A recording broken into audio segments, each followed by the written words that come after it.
As revoltas emancipacionistas são aquelas que querem se emancipar, aquelas que querem, né, tem como objetivo a independência, tem como objetivo romper com o governo português, romper com, né, com a metrópole portuguesa, romper com o sistema colonial, romper com o pacto colonial. É isso mesmo, emancipar, conquistar a independência, conquistar a liberdade. Então essas revoltas, elas tinham sim como objetivo a independência. Por isso, emancipacionistas. Será que tiveram sucesso? Será que tiveram, sim, né, êxito? Isso a gente vai ver hoje. Vocês estão prontos? A gente vai ver. Não sei qual horário sempre, né? Não sei se você assiste de manhã, não sei se assiste à tarde, não sei se assiste à noite. Então, bom dia, boa tarde, boa noite. Revoltas emancipacionistas. Se ligue, porque é legal. Bom, eu trouxe aquele mesmo mapinha, ó, mapinha das revoltas ativistas, o mesmo mapinha. Ó que legal. Vejam, o Brasil colonial. E olha que bacana, nós estamos falando, sim, das revoltas que falam em independência. A primeira delas é a famosa Inconfidência Mineira, que também pode ser chamada de Conjuração Mineira. A gente vai discutir essa questão, né, da nomenclatura, essa questão do conceito, né, o que é confidência, o que é conjuração. Confidência Mineira, claro, acontece em Minas Gerais, a palavra já diz, né? Mineira, ok? Ela foi emancipacionista. Uma outra, a chamada Conjuração Baiana. Vejam as datas, queridos e prezados alunos. 1789, 1798. A gente pode considerar aí 10 anos depois. Mas elas tinham algo em comum. Elas tinham algo em comum. O quê? A ideia da emancipação, da independência. É isso aí, maluco. Outras coisas também que a gente vai ver. E uma terceira grande revolta. Na verdade, a gente escreve um nome legal, né? Revolução. Mas é uma revolta, uma revolução. O interesse, a intenção era revolucionária, assim como a Conjuração Baiana, o dos alfaiates também era revolucionário, mas assim, foram revoltas. Na verdade foram conspirações, elas não tiveram, né, sucesso. A Conjuração Baiana não chegou a ocorrer, a Conferência Mineira também não chegou a ocorrer, não passaram de conspirações contra o Estado português, contra a metrópole portuguesa, contra a coroa portuguesa. Queridos, a Revolução Pernambucana nós não iremos trabalhar agora. Mas professor, eu quero tanto saber dessa revolução. Tudo bem, eu sei que você está ansioso, mas deixa eu te explicar o porquê. Olha a data, 1817.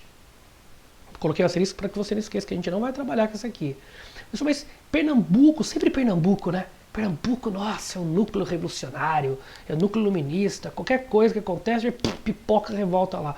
É verdade. Mas olha a data, 1817. Queridos, 1817. Esse período já é um período da chegada da corte portuguesa para o Brasil, da família real para o Brasil. Então, ela acontece numa circunstância específica, numa conjuntura histórica, né, específica, num contexto histórico específico, que a gente precisa desse contexto para entender os motivos dessa revolução. Então, eu não vou tratar dela porque eu preciso deste conteúdo prévio, eu preciso trazer a corte portuguesa, a família real para o Brasil, para depois trabalhar esse assunto, porque uma coisa está diretamente ligada à outra. Então eu vou deixar de lado, mas nunca se esqueçam, são as 3 grandes revoltas emancipacionistas. Vejam as datas. Repito, vamos deixar para mais tarde para falar da Revolução Pernambucana, beleza? Bom, essas são revoluções, ou movimentos, ou revoltas emancipacionistas. Então elas possuem características comuns. Elas possuem características comuns, mas também elas possuem as suas especificidades, as suas particularidades que nós iremos trabalhar hoje. Não pense que a aula é curta. Não pense que a aula é curta. É isso aí. O que a gente precisa lembrar? Que todas, ou as 3, são emancipacionistas. Elas são separatistas. Elas dizem chega para Portugal, querem romper com Portugal, querem independência em relação a Portugal. Então fala independência do Brasil, zil. Bom, mais ou menos, galera. Essa coisa de nacionalidade, de identidade nacional, né, isso não existia. Aliás, será que existe até hoje? Identidade nacional? Uma nação unida, grande, forte, próspera. Será que existe? Ideal nacional? Bom, mas a gente pode falar aqui de nacionalismo? Ainda não. Esses caras vão defender interesses mais regionais, mas querem fazer a independência de algumas regiões do Brasil em relação a Portugal, não de todo o território brasileiro, porque esses movimentos não chegaram né, a se espalhar por todo o território colonial, de norte a sul, de leste a oeste, para levar de fato esse sentimento nacionalista, ou para gerar esse sentimento nacionalista. Tudo bem? Então, assim, falam independência, falam de separatismo, né, em relação a Portugal, falam de romper com Portugal, mas não falam dessa coisa de união nacional, de todo mundo junto. É um movimento mais regionais. A Revolução Pernambucana, a Conjuração Baiana na Bahia, a Conferência Mineira na região de Minas Gerais. Nós vamos chegar a falar disso. Contexto. Em que contexto esses movimentos moçada de fato acontecem? Né? Nós estamos falando de uma época de grandes revoluções pipocando na Europa. São as chamadas revoluções liberais burguesas. São aquelas revoluções munidas de ideais de liberdade, né, de ideais de igualdade, dos ideais iluministas. Uma série de revoluções, né? Nós temos no século XVIII, né, a grande explosão dos ideais iluministas, que vão alicerçar ideologicamente o quê? Exatamente.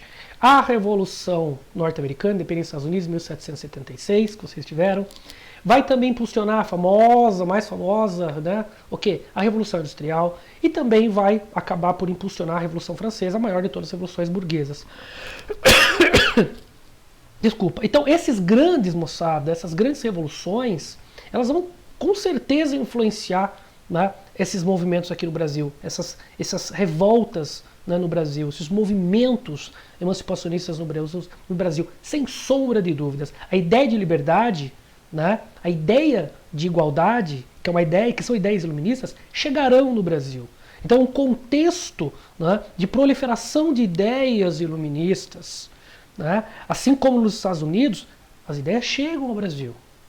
Isso aí que ele está falando, beleza? Bom, e a gente sabe muito bem que esses movimentos são todos movimentos contra o colonialismo, contra o processo de colonização, contra o pacto colonial, que é justamente, né, aquele monopólio exercido pela metrópole em relação às, né, às riquezas coloniais.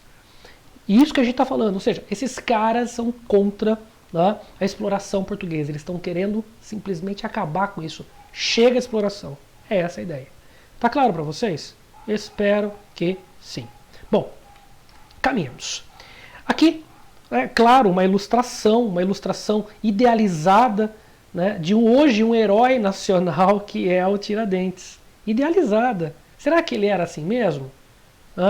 Olha que cara de destemido, né, de corajoso. Será que ele era cabeludo, barbudo? Ou será que isso foi criado? Enfim, vamos discutir isso no final desse assunto. A gente começa a falar das duas de hoje, né? A gente não vai falar da terceira, que é a Revolução Pernambucana.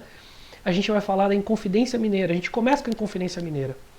Uma revolta, na verdade foi uma conspiração, ela não chegou a acontecer de fato, mas sim não saiu, né, da esfera do campo das ideias. Essa revolta, essa confidência, ela acontece em Minas Gerais entre os anos de 1789 e ela se conclui em 92. Aí você fala, professor, peraí, a gente pode chamar de Inconfidência Mineira, então é isso aí mesmo? Bom, tem gente que chama de Conjuração Mineira. Eu particularmente acho que a Conjuração Mineira é melhor do que Inconfidência Mineira para a gente explicar esse movimento. Por quê, galera? Quando a gente fala em confidência, a gente tem que entender o que é Inconfidência. Inconfidência significa traidores.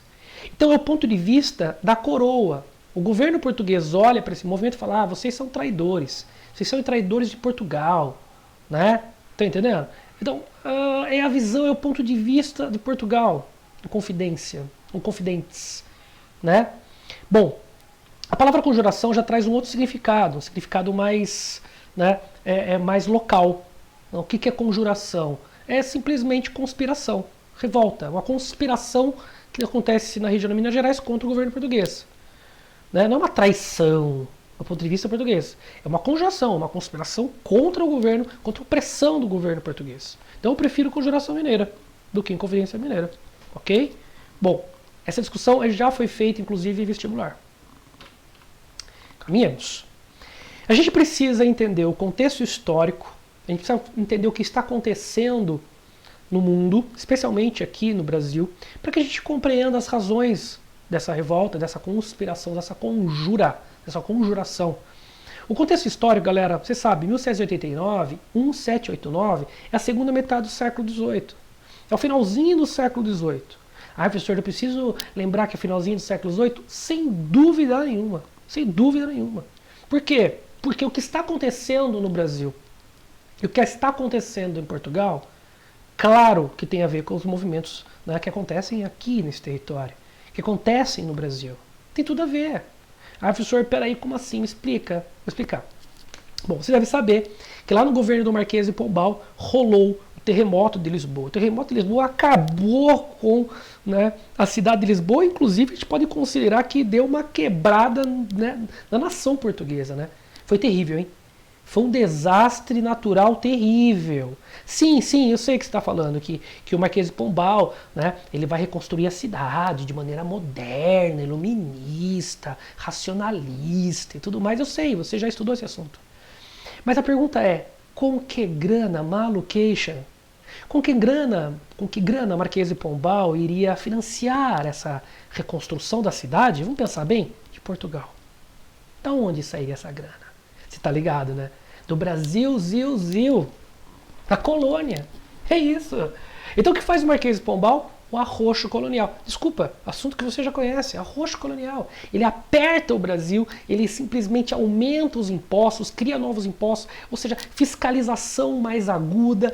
O que ele quer? Ele simplesmente, né, esfolar a colônia brasileira, retirando cada vez mais suas riquezas, para poder, evidentemente, não só nutrir Portugal, mas principalmente, né, dar a Portugal condição de reconstrução, especialmente na sua capital.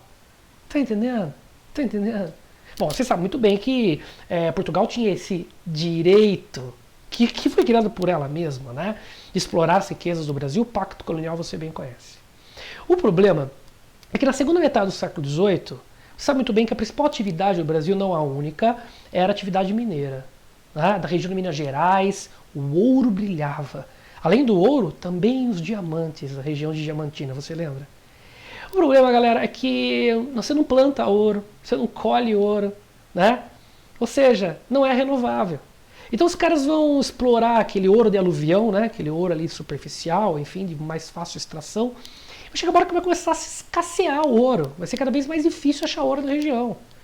Então, na segunda metade do século XVIII, o governo português aumenta a pressão sobre o Brasil, querendo, evidentemente, extrair cada vez mais riqueza, né, através do aumento do fiscalismo, de impostos e tributos, enfim. Mas a região mineira, que era o grande alvo, o grande foco, né, dessa exploração, já não apresentava grandes riquezas, cada vez menos. Então você tem uma crise da mineração. E claro, né, se o governo explora mais, lembre-se, foi o próprio Marquês de Pombal que criou a derrama. O Marquês de Pombal, né, cria as chamadas casas de fundição. Aí você vai falar, mas para que isso aí? Para explorar mais, galera, a região mineira. Mas espera aí, o governo quer mais e a região tem menos. O que vai acontecer? Os caras não conseguem mais pagar os impostos, os caras não conseguem mais pagar as suas dívidas. Então eles começam a sonegar. Né? Eles começam a sonegar os impostos, eles começam, evidentemente, isso já sempre ocorreu, a fazer contrabando dessas grandes riquezas para não cair no fisco real. Então, o governo português aumenta os impostos, aumenta o fiscalismo sobre Minas Gerais, e Minas Gerais não consegue suportar essa pressão, e aí começam o quê? Isso mesmo, começam as revoltas, começam então as conspirações, começam os dissabores. Deu para entender? Deu para entender esse clima aí, galera? Ah, professor, entendi, ótimo. Mas assim, se a gente fosse aqui definir quais foram os reais motivos, né, dessa conspiração chamada Inconfidência Mineira ou Conjura Mineira, né, a gente poderia, moçada, dizer dessa maneira. Né? Nós estamos falando da pressão, vamos resumir, a pressão do governo português, o aumento do fiscalismo, né, do governo português. Esse é o grande motivo da revolta ou da conspiração. Mas vamos detalhar, vamos buscar as especificidades para facilitar o seu entendimento? Olha que coisa interessante. Um dos motivos bacanas para a gente lembrar é a censura. O governo português, ele não permitia que nenhuma ideia que fosse contrária aos seus interesses, que ameaçasse os seus interesses, né, que violasse, né, os seus interesses econômicos e políticos na região, né, nenhuma ideia se espalhasse, nenhuma ideia crescesse.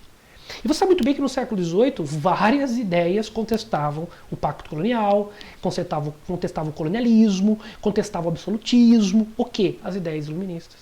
Então o que o governo fazia? Ficava de orro, né? Censurava qualquer literatura que desagradasse o Estado ou que pudesse alimentar algum tipo de revolta. E censura não é legal, né, galera? Né? Você não poder ler, não poder pensar, não poder discutir o que você acha que deve fazer. Era falta de liberdade. Então vejam, proibição de literatura, especialmente de literatura iluminista, século XVIII, que vinha da Europa. Você sabe como chegava aqui, né? A gente já discutiu isso aí, mas vou voltar a falar disso. Outra coisa que irritava bastante o moçada pessoal é o famoso alvará de proibição manufatureira. Você lembra disso? O Marquês de Pombal, galera, o Marquês de Pombal, ele permitiu manufaturas no Brasil. Por incrível que pareça, ele permitiu as manufaturas no Brasil. Mas depois que ele caiu, junto com José, que morreu, quem assumiu foi a Dona Maria. Você lembra a Dona Maria? Que foi conhecida como a Viradeira, também conhecida como a Louca, né, como a Piedosa, sabe aquela coisa, né, ligada à igreja. A Maria, ela acabou com esse esquema. Ela virou a política do Marquês de Pombal e falou assim, chega, né, alvará de proibição, eu proíbo qualquer tipo de manufatura. E você sabe que na região mineira tinha uma galerinha ali que produzia um pouquinho de roupa, assim, de péssima qualidade, né, farrapos, né? Então produzia ali uma roupinha, um cara produzia um artesanato ali e tal, e que dava conta ali do comércio local. Aí o governo português falou, chega, não vai ter mais manufatura porcaria nenhuma, e você quebra ali os pequenos produtores, né, os pequenos manufatureiros ali da região de Minas Gerais, especialmente. Essa galera fica meio ferrada, entendeu? Ela fica meio maluca, falando, caramba, esse governo tá me ferrando. Dona Maria, não é nem mais Marquês de Pombal. Olha a data, 1785, já foi o Marquês de Pombal. Né? Então, assim, você percebe? Quer dizer, tanto a proibição de literatura, né, contestatória, crítica e tudo mais, quanto a questão do alvará de proibição, estão dentro daquele, né, daquele pacotão que eu comentei com vocês. Aumento da opressão, do controle, do fiscalismo no governo. Bom, mas tem um destaque aqui. O arroxo fiscal, né, o aumento então, dos tributos, dos impostos, aumento da fiscalização e do controle sobre a exploração do ouro na região que você também já conhece. Né? O quinto, né? Você lembra da galera da finta, você lembra da captação, e você lembra também do quê? Da derrama. Né? Quem criou a derrama? O próprio Marquês de Pombal. A derrama, galera, é um dos grandes, digamos, motivos da revolta. Pô, é de fato, da conspiração? É de fato. Mas a gente costuma dizer que é assim a gota d'água, entendeu? A gente costuma dizer que é a gota d'água. Você lembra o que era a derrama? A derrama é o imposto sobre o imposto não pago. O governo, através do seu braço armado, os chamados dragões, né, que são os soldados do governo português aqui no Brasil, na colônia, eles invadiam a casa das pessoas e cobravam os impostos dessas pessoas, já que elas não queriam pagar ou não podiam pagar, de forma violenta. Levavam o que tinha de valor, você lembra disso? Então, imposto sobre imposto não pago, e era cobrado de maneira absolutamente violenta. Já tinha rolado, inclusive, uma derrama na década de 60, se não falha a memória, e nesse momento, na década de 80, perceba, na década de 80, a gente já está falando do século XVIII, a gente já está falando de uma ameaça de uma segunda derrama. Os caras falaram, vocês não pagam? Vocês não estão pagando os impostos? Então vai rolar mais uma derrama. Então, os mineiros, né, aquela região de Minas Gerais, aquela galera lá já está começando a sentir que vai rolar uma outra derrama. A derrama não vai ser o motivo da revolta, vai ser um estopim. Né? O estopim é o pavio, tá ligado? A bomba já está pronta. O que vai rolar? É o pavio. Né? Então, os rebeldes que a gente vai comentar, aqueles conspiradores de Vila Rica, especialmente hoje Ouro Preto, né? Que é o centro ali da exploração aurífera, os caras, eles vão começar simplesmente a pensar o seguinte, opa, quando a derrama for aplicada, quando começar a derrama, a gente então começa a nossa revolta. Então ficou definido, a gente vai discutir isso através, né, de debates, discussões ali das lideranças do movimento, que o sinal para o início da revolta seria justamente a aplicação da derrama. Que é a gota d'água, né, galera? Que é a gota d'água, né? Quer dizer, cobrar impostos e ainda de maneira violenta. Seria o sinal do início da revolta. Bom, deu para entender, galera? Resumindo isso aí, é opressão. É o forte fiscalismo do governo português. Precisava de grana, né? Mais do que isso. Precisava explorar cada vez mais. Bom, aqui uma imagem, né, uma charge para vocês, lá, uma charge para a gente discutir essa questão da derrama. Derrama, né? Que diabo será isso? O povo da região de Minas Gerais. Aí um cinegrafista, que evidentemente é anacrônico, né, o cara não poderia estar aí, né, sei lá, mas se veio de Portugal não é coisa boa e não era mesmo, né? Olha aqui, ó, uma caveira decretando, né, com moçada, com o decreto da derrama, né, minha galera, ficava maluca. Bom, quais foram as influências da Inconfidência Mineira, né? O que influenciou o movimento? Você já sabe. Você já sabe. O que influenciou foi o iluminismo, sem dúvida nenhuma, que traz a ideia de liberdade, né, aqui para o Brasil, que traz a ideia de igualdade. Bom, a igualdade de maneira geral, né? A gente pode pensar em igualdade de leis jurídica, igualdade política, igualdade social, negócio ainda meio radical, mas já fala em liberté, fraternité, igualité, aquelas coisas que você já estudou em Revolução Francesa. Mas olha, a gente está falando de liberdade, a gente está falando de igualdade, e essas palavras são absolutamente revolucionárias numa colônia que não tem liberdade, numa colônia que não tem igualdade em relação a Portugal ou aos portugueses. Então, é isso que a gente está falando aqui.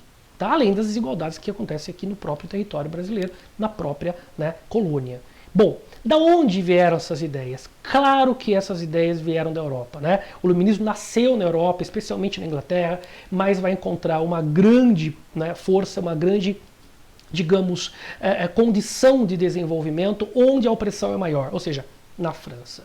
Né? Os abomináveis, filósofos franceses, as abomináveis ideias francesas. Né? Então, assim, a maior parcela o maior número de filósofos se encontra na França, são os franceses, mas também ingleses, claro que nós estamos falando no estado de ingleses. Mas esse iluminismo, como é que ele chega no Brasil, galera? Como é que ele chega no Brasil? Você manda lá um e-mail, ele manda para você lá, ele manda para você por Sedex 10. É isso? Ele manda no seu e-mail, você vai lá e imprime tudo. Não, né, pessoal? Esses livros, essas obras iluministas, elas foram contrabandeadas. Elas saíram da Europa e vieram para cá. Como? Você se lembra? Você se lembra isso aí? Né? Jovens estudantes. Lembra que os mineiros, os latifundiários, mandavam seus filhos para a Europa para estudar? Especialmente na Universidade de Coimbra. E a Universidade de Coimbra, aquela universidade portuguesa, ela sofreu uma grande reforma. Né? Ela recebeu, na verdade, um grande incentivo para novas ciências. Quem fez isso? O Marquês de Pombal. Lembra? O Marquês de Pombal era um déspota esclarecido. Do ponto de vista educacional, ele investiu em ideias iluministas. Então os caras foram estudar em Coimbra e entraram em contato com várias obras iluministas. E esses jovens estudantes lá na Europa, quando voltam para cá, eles trazem os livros. São eles que estão fomentando as ideias de liberdade e de igualdade. Veja que coisa interessante.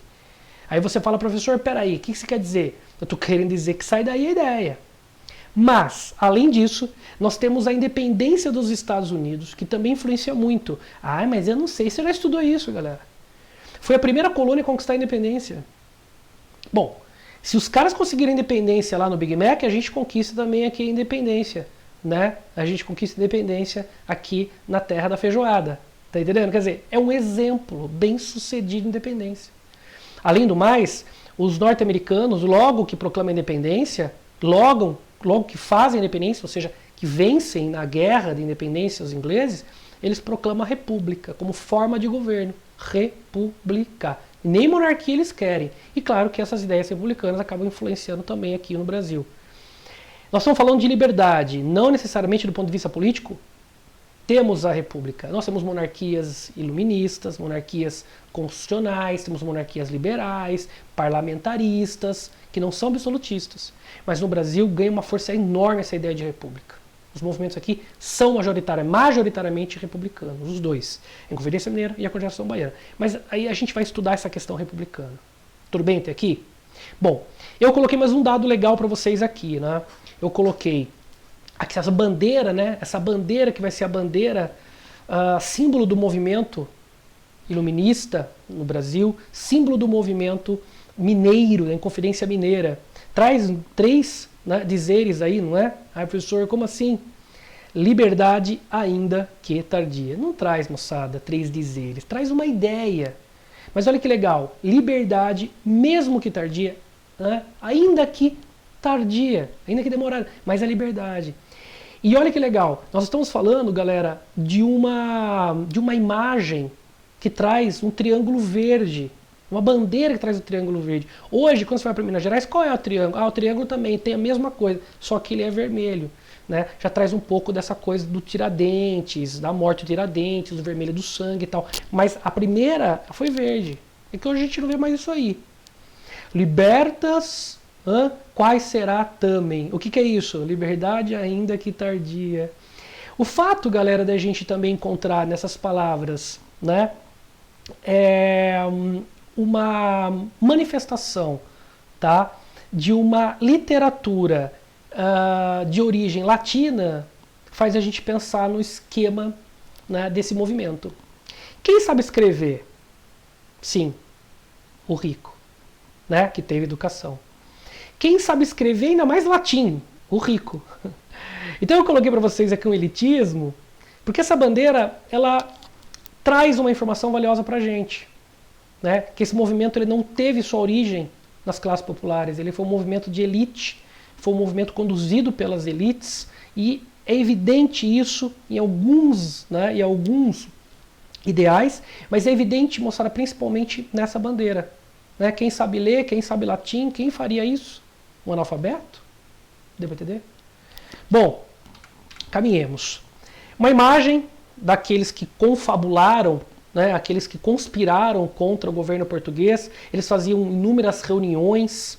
Né? Daqui nasceria uma sociedade secreta, uma maçonaria também em Minas Gerais. Mas a mais famosa maçonaria a gente vai encontrar lá na Bahia. Mas em Minas Gerais também nasce uma maçonaria, que é justamente um grupo secreto, de reuniões secretas, que debatia, entre outras coisas, questões iluministas da racionalidade, da lógica, da ciência. Aqui é legal essa imagem porque a gente vê, né, esses sujeitos, com certeza, especialmente esses, não são das classes, né, mais baixas, digamos assim, e os caras estão falando da bandeira, da confecção da bandeira, dos ideais do movimento. Tranquilo? Bom, quando a gente fala, moçada, de lideranças, eu quero que você entenda quem participou, não, mas principalmente quem liderou o movimento. Né? Claramente foram as elites. A gente falou das elites mineiras, mas quem de fato são esses? Quais são as elites na região de Minas Gerais? Nós estamos falando claramente dos mineradores, galera, dos donos das grandes lavras, das grandes empresas de exploração aurífera na região. Beleza? São esses caras que vão liderar o movimento. Eles estão descontentes por conta da quantidade enorme de impostos, né, do elevado, né, número de impostos, mas também, galera, da fiscalização, né, exagerada do governo português e das dívidas. Né? Muitos mineradores estão endividados. Nós estamos falando também dos grandes proprietários, moçada, de terra. A gente fala de grandes proprietários de terra, pode ser de propriedade mineira, mas pode ser também aqueles caras que ali ao redor vivem de outras atividades, como agricultura, os grandes proprietários, incluindo os proprietários, né, de terras auríferas. Então, são da elite. E nós estamos falando de intelectuais, né, galera, que muitas vezes não eram só poetas, não eram só escritores, né, mas eram pessoas letradas, eram advogados, né, eram também médicos, profissionais liberais, mas principalmente os advogados. Nós estamos falando de poetas, mas que não eram só poetas ou advogados. Esses caras estudaram, geralmente, moçada, estudaram ou estudavam na Europa, voltavam para cá e já eram de famílias abastadas, donos de grandes propriedades, alguns eram, né, mineradores. Inclusive, né, nós estamos falando de dois aqui, basicamente, o Cláudio Maior da Costa, o Tomás Antônio Gonzaga. O Cláudio Maior da Costa, além de ser um grande intelectual, ele tinha a maior biblioteca da região, né, biblioteca gigantesca, um grande estudioso, mas ele era riquíssimo. Ele era riquíssimo. Né? Dono de propriedades e grandes propriedades, ele era riquíssimo. O Tomás Antônio Gonzaga, moçada, ele era um ouvidor da região, uma espécie de juiz da região, também tinha grana, também tinha notoriedade, também era poeta, amigo do Cláudio Manuel da Costa e outros mais. Então nós estamos falando só de intelectuais, nós estamos falando de intelectuais ricos, né? Você está entendendo? Tá entendendo? Intelectuais ricos. O que eles estão querendo? Pô, os caras não gostam do governo porque tem censura, os caras não gostam do governo porque você tem opressão fiscal, porque você tem aumento de tributação. É isso que está enchendo o saco desses caras. E claro que aumenta as dívidas também. Embora tenha terra, não significa dizer que você não tenha dívida. Beleza? E aqui eu coloquei, né, correndo meio que por fora, alguns representantes da classe média urbana, padres participaram, comerciantes, alguns comerciantes participaram, né, e alguns moçada militares participaram. Mas a gente tem que entender que esses caras participaram, mas não foram eles que criaram as ideias, não foram eles que lideraram o movimento. Né? De certa forma, ir integrar a conspiração. Eu coloquei aqui um asterisco para a gente não esquecer daquele que, de fato, vai tomar um bom tempo daí do final da nossa aula, que é o Joaquim José da Silva Xavier, o famoso Tiradentes. Quem é esse cara que hoje é o herói nacional, né? Que hoje aí é patrono, né, do Brasil independente, enfim, quem é esse cara? Né? Tiradentes. Pessoal, o Joaquim José da Silva Xavier vai ser um dos conspiradores e vai ser o único, né, executado. Esse cara era um mascate. O que é um mascate? Ele foi comerciante, ambulante, né? Ele foi dentista. O que é um dentista? Né? Nessa época ele não fazia, ele não estudou, né, odontologia.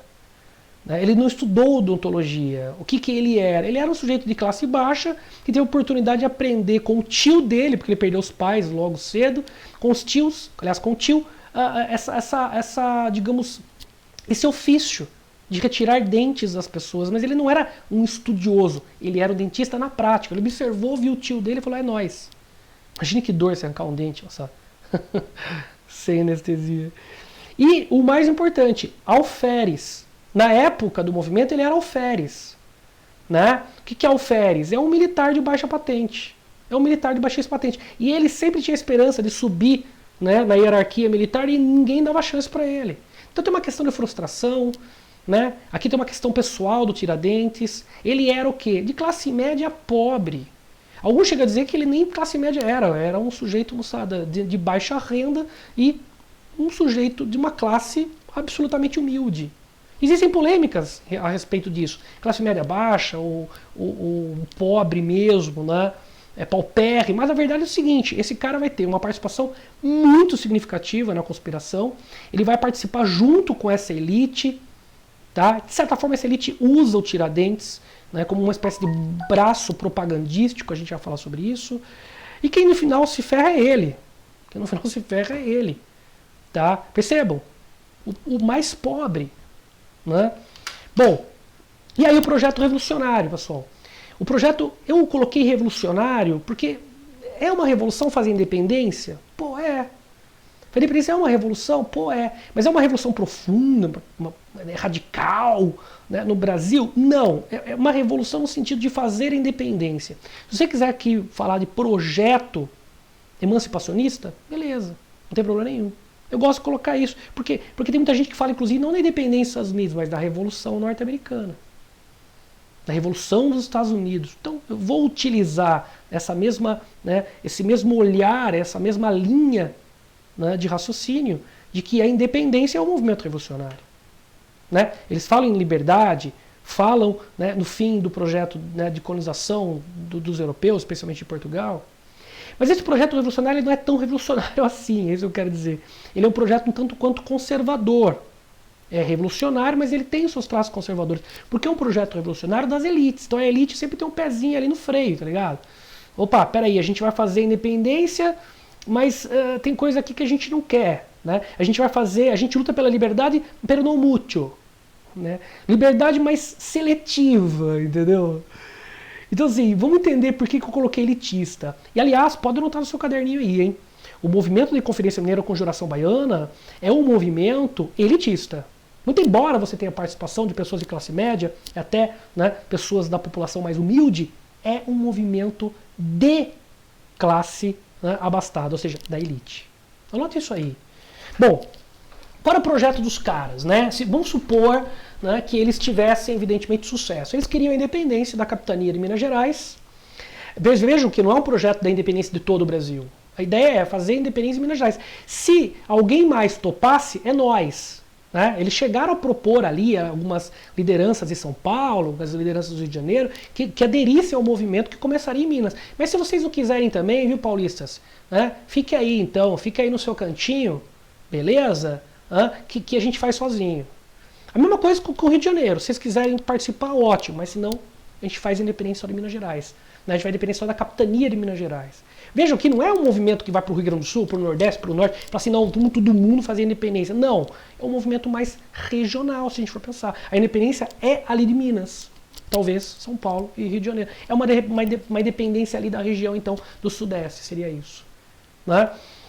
Eles propunham a ideia de um governo republicano, o movimento ele é republicano majoritariamente, muito embora você encontre pessoas que defendem a monarquia constitucional, liberal, mas o movimento ele é genuinamente republicano. Né? As ideias republicanas eram majoritárias dentro dos líderes da conspiração. Né? Então defendia um governo republicano, mas república para quem? Né? É uma república mais elitista, é uma república não tão democrática assim. Né? Capital, São João del Rei.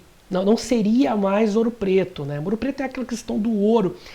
São João del Rei tem uma questão mais do comércio, tem uma questão mais da manufatura. Então é um incentivo. As ideias iluministas trazem também uma perspectiva mais cientificista.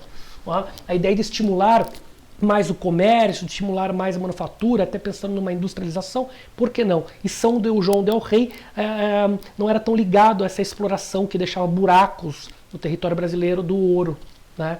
Ou também do diamante. Então, tentar desvincular a economia brasileira, né, de um caráter exclusivamente extrativista. Né? Gerar o quê? Um ambiente econômico produtivista e desenvolvimentista, claro. Que é um projeto republicano, enfim. Incentivo ao comércio, já falei, a manufatura. E liberdade comercial, quer dizer, chega de monopólio português, chega de restrições portuguesas, fim dos impostos coloniais, eliminação de todos os impostos. Depois, claro, vamos pensar em outros, mas pensando, né, no território independente. Né, não mais esses abusivos impostos reais portugueses. Eu coloquei uma observação aqui muito bacana que acaba realçando aquilo que a gente trabalhou. Né? Apesar de algumas defesas, a abolição da escravidão não entrou no projeto. Isso caracteriza um movimento revolucionário elitista. Né? Os caras falam liberté, né? Mas não querem libertar os escravos. Não é ou não é confortável para a elite?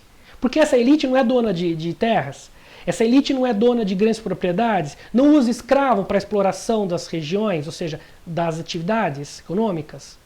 Então, peraí, então eu quero liberdade para mim, tá? Eu quero liberdade política, entendeu? Eu quero liberdade de expressão, né? Mas eu não quero liberdade dos escravos. Então, peraí, é uma liberdade seletiva. Vejam como é elitista.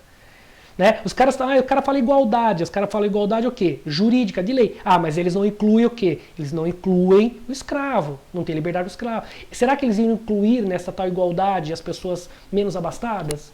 Será que pessoas menos abastadas poderiam votar, teriam os mesmos direitos dos ricos? Acreditamos que não. Então não é uma revolução, um movimento, projeto revolucionário tão democrático assim, tão liberal assim. Né? Liberdade econômica, liberdade política, ótimo, mas liberdade social não rola. Assim como também na independência dos Estados Unidos, também você tem o quê? Uma liberdade seletiva, porque você não tem o fim da escravidão. Então, liberté, pero no mucho. Beleza? E olha aqui um adendo bacana. Tiradentes. O Tiradentes é o cara que vai se expor. O Tiradentes é o responsável por angariar apoios para o movimento em São Paulo, para o Rio de Janeiro, no Rio de Janeiro. Então é um cara que fica transitando, entendeu? Né? E outra, Tiradentes tinha uma puta língua gigante, meu. O cara não parava de falar, o cara não falava pouca coisa, o cara falava mais que o homem da cobra. Comunicativo, falava bem, boa oratória. Então, meu, ele assim, pra mim foi um pouco ingênuo, tanto quanto ingênuo. Né? Ele falava abertamente pra galera, ó, vai ter um movimento aí, vai ter um movimento ali, não sei o que, vamos lá, vamos todo mundo junto, entendeu? Ele tinha que usar uma conta de WhatsApp ali mais restrita, tá ligado? Não sei, ele tinha que ir embaixo do pano. Quer dizer, a conspiração, ela aconteceu, né, justamente de maneira secreta. A elite, ela se escondia, ela fazia suas reuniões secretamente para pensar como é que seria o movimento, quais eram os ideais. Mas o babacão do Tiradentes é o cara que saía na rua para chamar a galera. Para divulgar as ideias, porque alguém precisa fazer, alguém tem que ser o braço propagandístico da parada. Por isso que o cara se ferrou.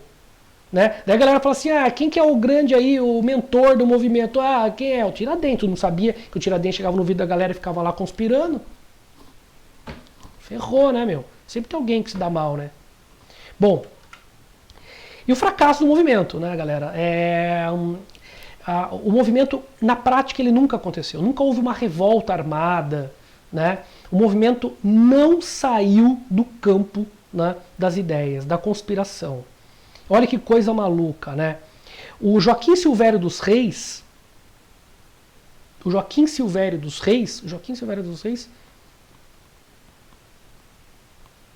e mais o que eu coloquei aqui?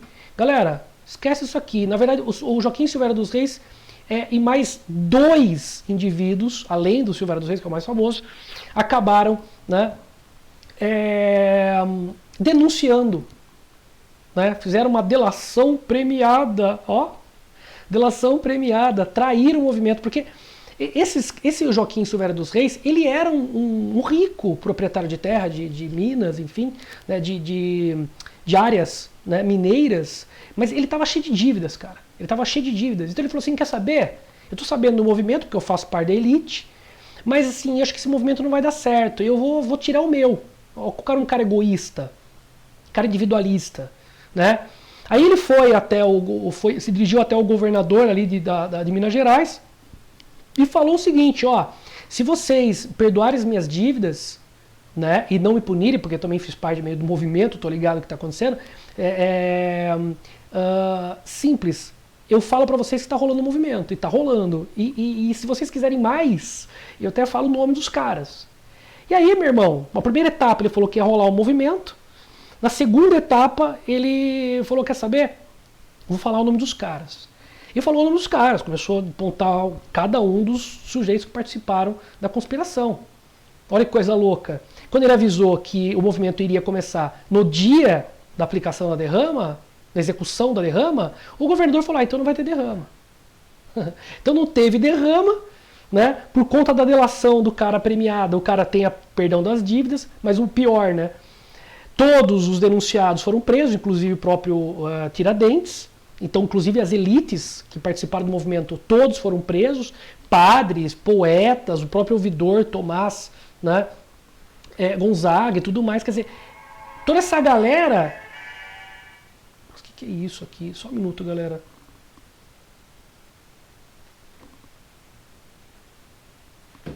Toda essa galera acabou sendo presa.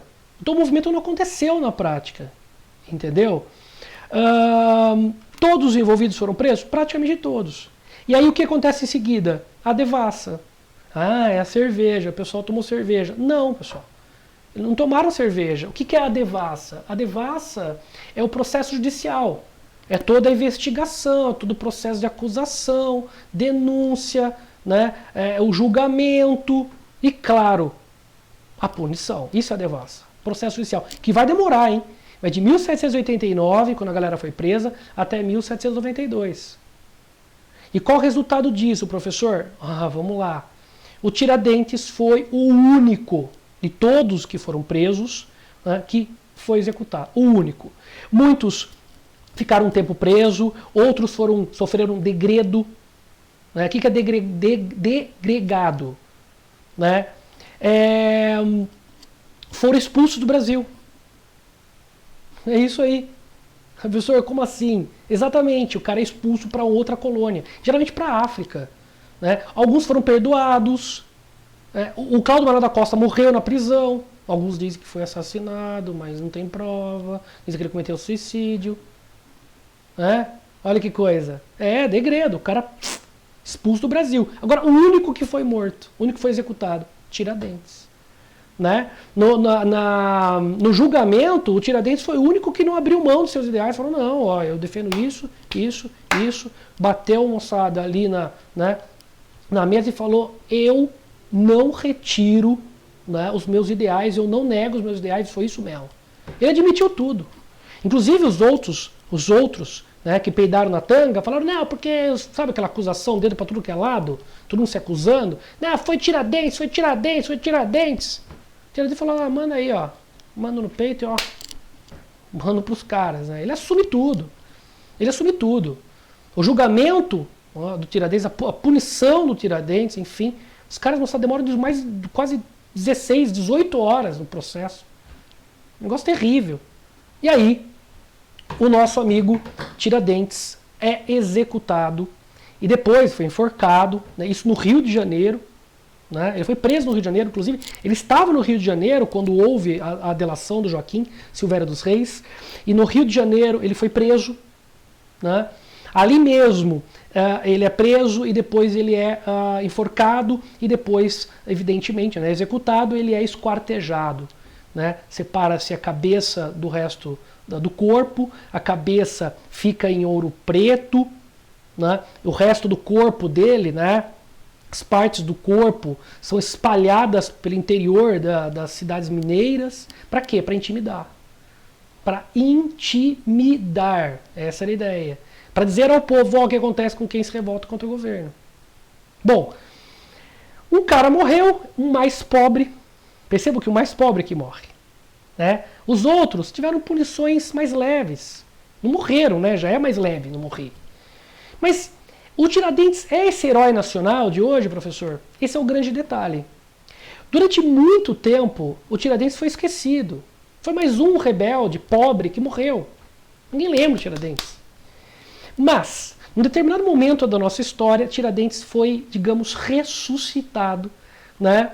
Simplesmente ressuscitado, enterrado para virar um herói nacional. Ninguém sabia dele, tinha esquecido essa história aí. Aí você fala, professor, mas quem ressuscitou o Tiradentes?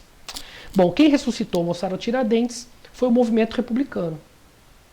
Não sei se vocês se lembram, mas em 1889 nós temos a proclamação da República. Portanto, ali 100 anos depois, no início da Inconfidência Mineira ou da Conjuração Mineira, a proclamação da República.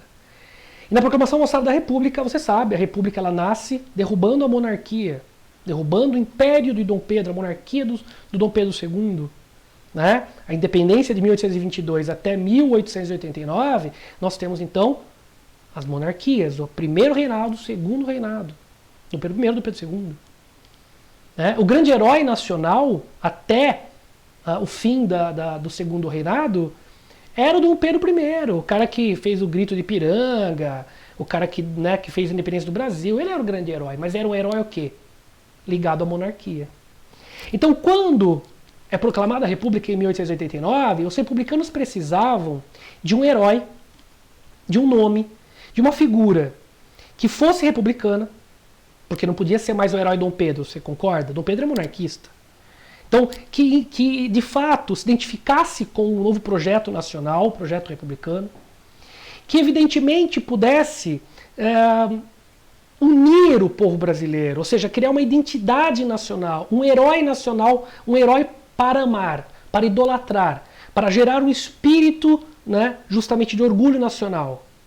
Então nós precisamos de um símbolo dessa nova república. E foi nesse sentido que nós tivemos, então, né, o mito sendo criado, ou seja, o herói nacional sendo criado, e esse herói nacional nada mais é do que o nosso amigo Tiradentes. Ele foi ressuscitado para gerar identidade nacional, para unir o povo brasileiro ao redor desse novo projeto político que é a República. Precisamos de um herói. E aí vem a figura do Tiradentes. Aí, professor, então o Tiradentes foi ressuscitado. Bom, pelo menos, moçada, ideologicamente foi. Né? Vejam, o Tiradentes era o sujeito ideal para ser o herói nacional, para ser o herói republicano. Ele era brasileiro, o Dom Pedro era português, então não dava. Ele era republicano, lutou pela república. Beleza, se eu quero um herói republicano, ele é ideal. Né? Brasileiro duas vezes, cara. Que é isso? Tá erro crasso, desculpa galera, esquece isso aí. E principalmente, ele é um mártir, ele morreu pela república. Né? Ele morreu pela liberdade. Não é ideal? Brasileiro, republicano e morreu pela liberdade, morreu pela república. Então ele passa a ser o símbolo dessa nova era, a era republicana. Né? Quem fez isso? Os militares. Ah, desculpa, é o que eu não escrevi aqui. E ele era soldado militar. Os primeiros presidentes da República Brasileira foram militares. Vocês lembram? Né? O Marechal Deodoro da Fonseca e o Floriano Peixoto. Então, ó, que eu coloquei brasileiro aqui, ó, viajando. Anota aí. Nós estamos falando de quem? Do fato do nosso amigo ser um alferes. Militar republicano brasileiro. E morreu pela liberdade e pela república. Ideal. Para os militares, ideal. O grande símbolo. Bom, Além disso, né, vocês estão vendo aí uma pintura do Pedro Américo. O Pedro Américo foi o mesmo que pintou a independência do Brasil de maneira, né, idealizada, romantizada, lá, o herói Dom Pedro com a espada erguida e tudo mais. E ele, em 1893, já dentro da República, ele pinta, né, essa obra, o Tiradentes Esquartejado.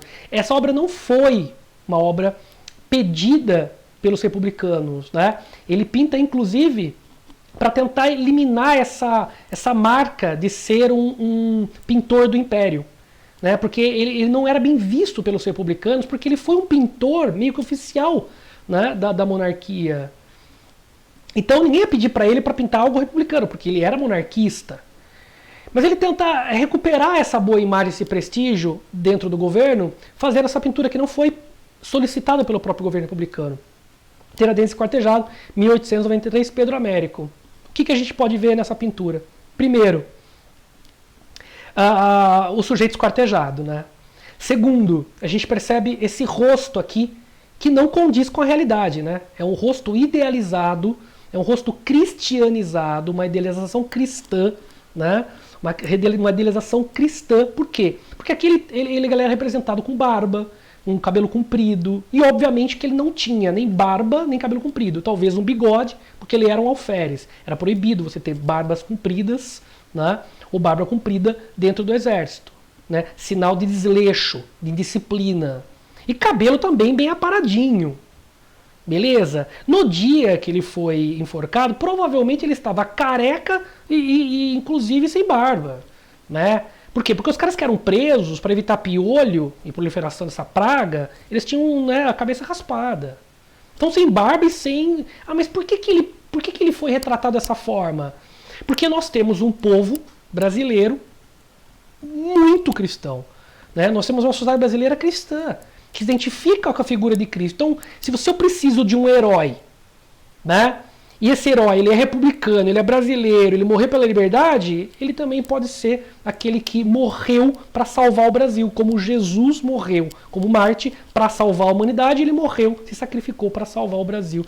Moçada, digamos, né, o ideal de um grande herói, no caso brasileiro, no caso da República, né? Se constrói, então, um imaginário cristão da figura do Tiradentes. E que caiu muito bem, né? A imagem que a gente tem dele hoje é a imagem desse grande herói da independência, o herói da República, né? O grande Marte. A gente tem até um dia de feriado nacional. E essa imagem é a imagem que todo mundo conhece, que não é verdadeira, claro. Além disso, alguns chegam a dizer que as partes do corpo de Tiradentes formam a bandeira nacional, né? Minto, a bandeira não. Formam simplesmente o quê? Formam nada mais, nada menos. Tá bem feio isso aqui, hein? Tá bem feio isso aqui.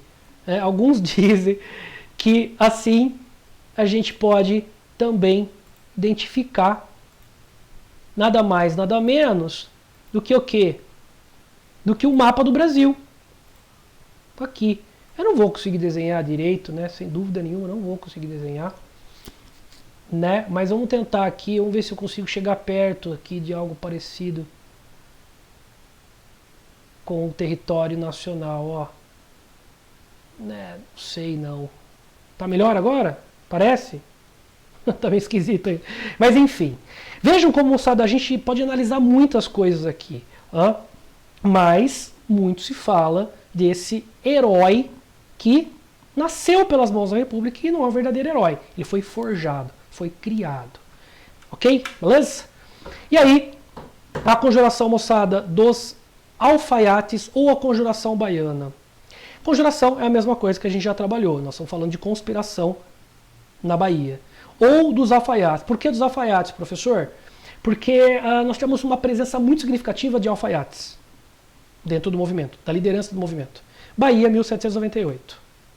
Né? Os maiores líderes estão aí atrás. E também é chamado de Revolta dos Búzios. É que já caiu em prova, Revolta dos Búzios. Quero falar, Revolta dos Búzios, o que é isso?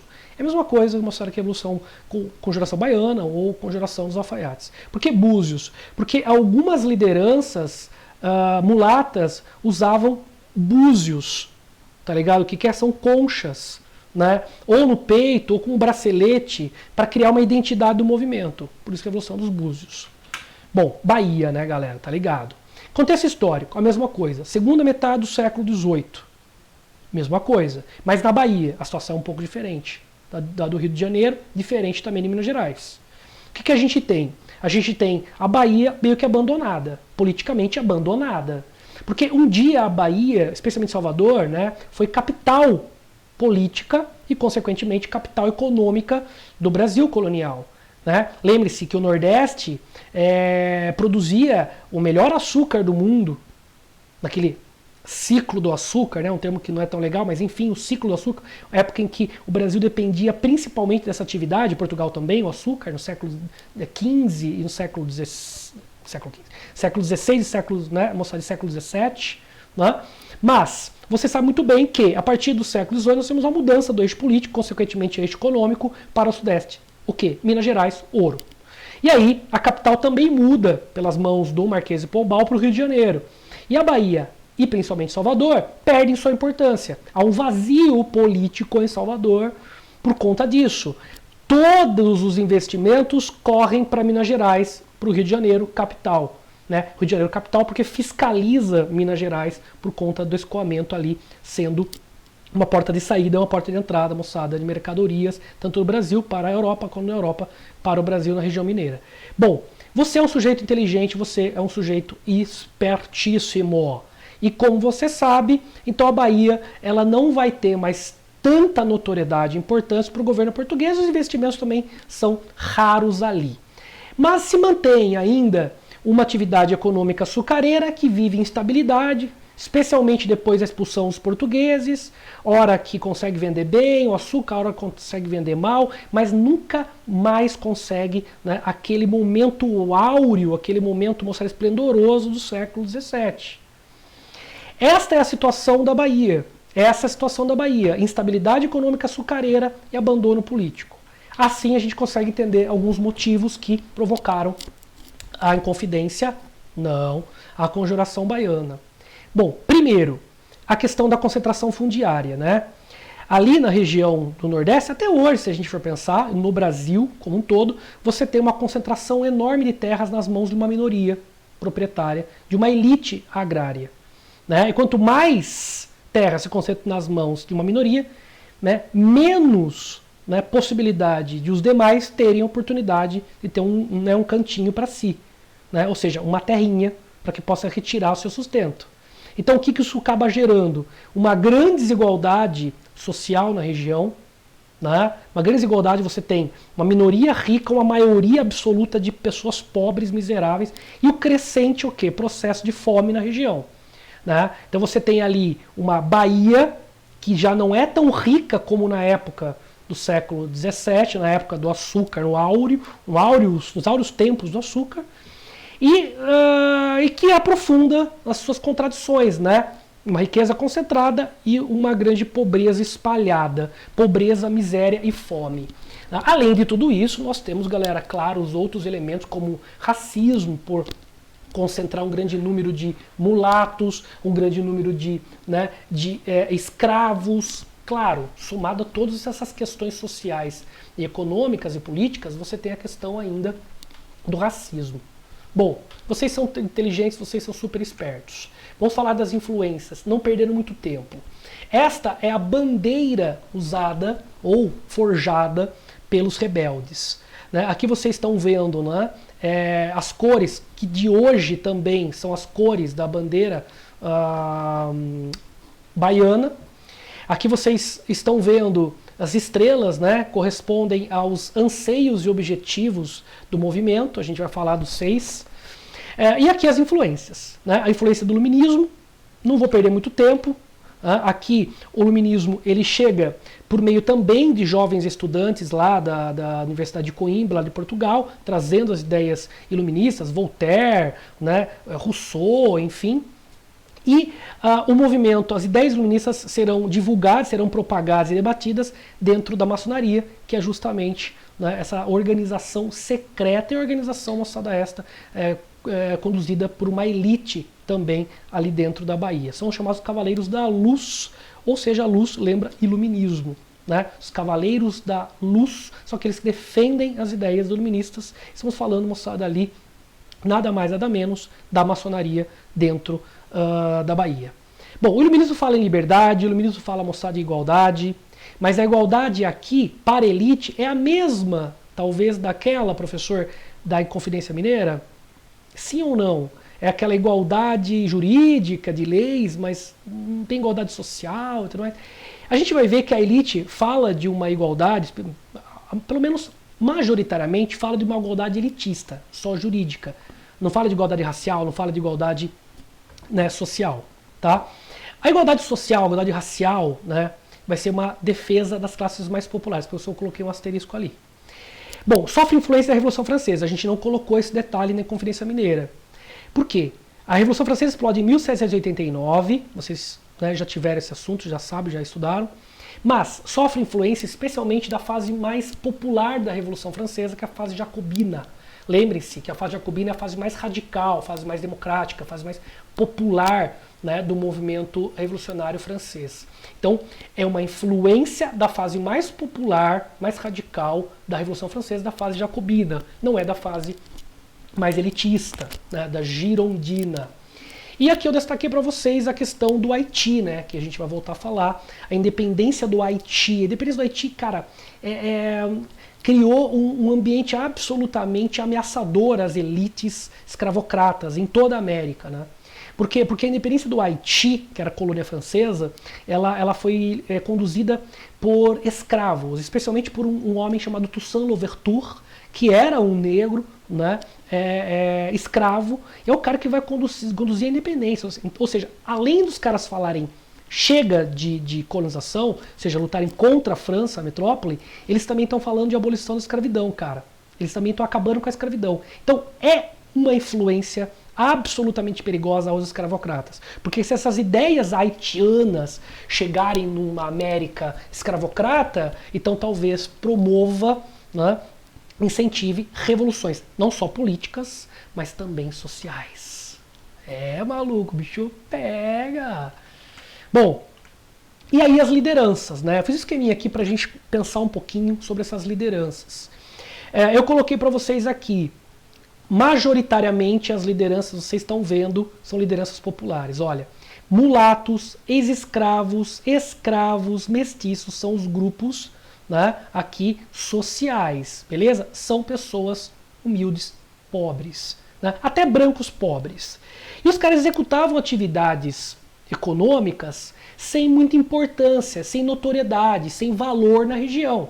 Eram sapateiros, soldados de baixa patente, alferes, ambulantes, ou seja, mascates que vendiam mercadorias, pequenos comerciantes, artesãos e principalmente alfaiates. Muitos alfaiates participaram do movimento e é por isso que a gente chama de, né, de conjuração dos alfaiates também, beleza?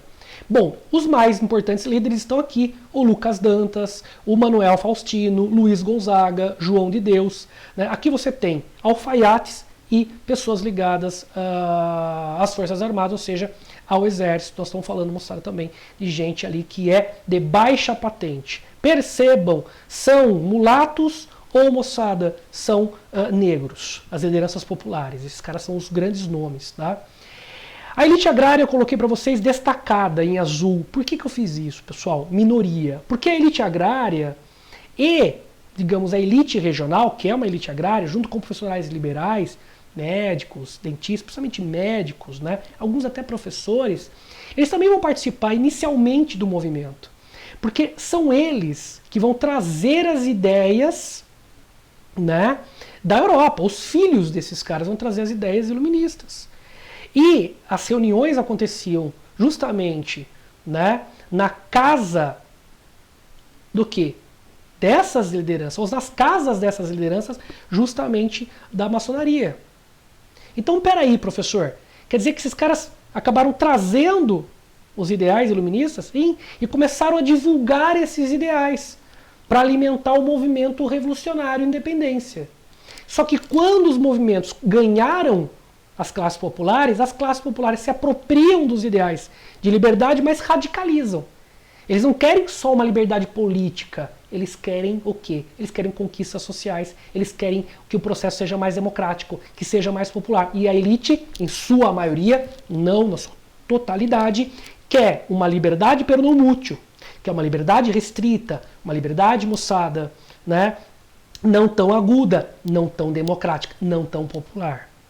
E é óbvio que quando o movimento começa a se radicalizar, quando o movimento começa a ganhar força junto às classes mais humildes e pobres, é nesse momento que a elite pula fora.